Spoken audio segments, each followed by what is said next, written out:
अस्सलाम वालेकुम व्यूअर्स, आज मैं आप लोगों को समझाऊंगी कि how to predict atomic mass at atomic mass number. अब basically atomic mass number predict करने के लिए हमें पीरियोडिक टेबल को फोकस करना होता है। मैंने यहाँ पे पीरियोडिक टेबल के दो ग्रुप्स बना दिए हैं। ग्रुप नंबर 1 में हमारे पास फर्स्ट एलिमेंट हमें पता है हाइड्रोजन, और फिर उसके बाद हमारे पास जो सेकेंड एलिमेंट आता है वो ग्रुप नंबर 8 का होता है हमारे पास, जो कि होता है हीलियम, इसका एटॉमिक नंबर 2। फिर इसके हमारे पास ग्रुप नंबर 1 का ही थर्ड एलिमेंट आता है, सेकंड एलिमेंट आता है लिथियम 3, और ग्रुप नंबर 2 का बेरिलियम 4। फर्दर सो ऑन आपका पीरियोडिक टेबल चलता रहता है। अब बेसिकली मैंने ये बताना है कि हम कैसे एटॉमिक मास की एटॉमिक नंबर को प्रेडिक्ट कर सकते हैं।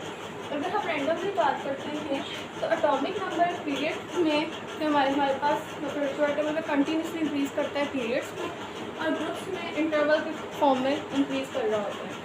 अगर हम एटॉमिक मास की बात करें तो एटॉमिक मास हमेशा हर एटॉमिक नंबर का डबल होता है, सिवाय हाइड्रोजन का एटॉमिक मास भी 1.000 होता है, हीलियम का एटॉमिक मास 3.99 होता है।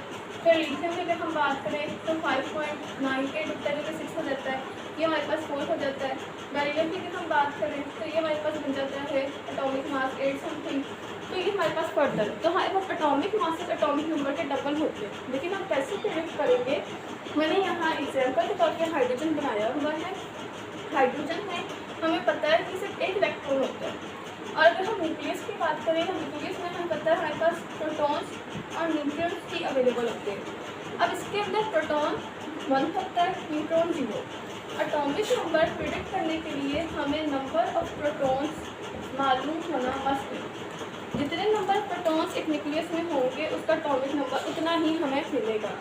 इसमें 1 हमारे पास प्रोटॉन है, तो इसका मतलब अगर हम बात करें तो हमारे पास 1 प्रोटॉन है, तो इसका एटॉमिक नंबर भी 1 होगा हाइड्रोजन का। अब अगर बात करते हैं मास नंबर की, तो मास नंबर प्रेडिक्ट करने का फॉर्मूला हमारे पास होता है number of proton plus number of neutron.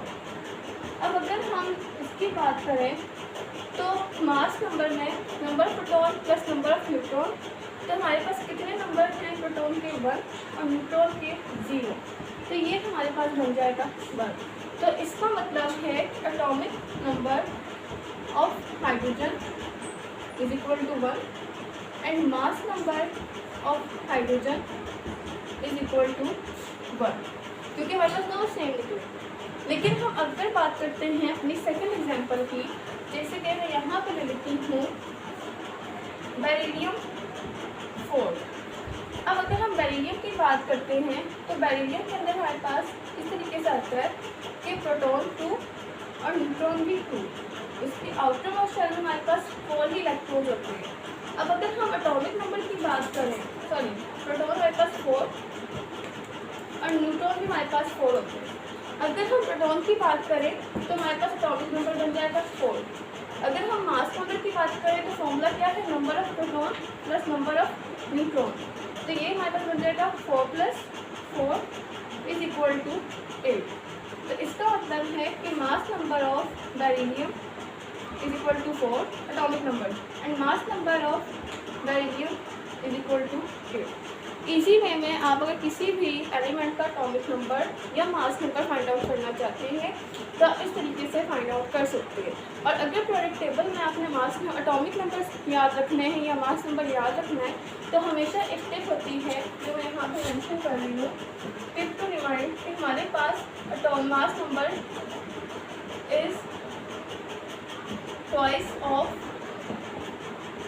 Atomic number. मतलब ये है, अगर आपके पास एटॉमिक नंबर 3 होगा तो मास नंबर यहाँ पे राउंड ऑफ होकर 6 हो जाएगा। अगर बेरिलियम 4 है तो हमारे पास मास नंबर 8 हो जाएगा।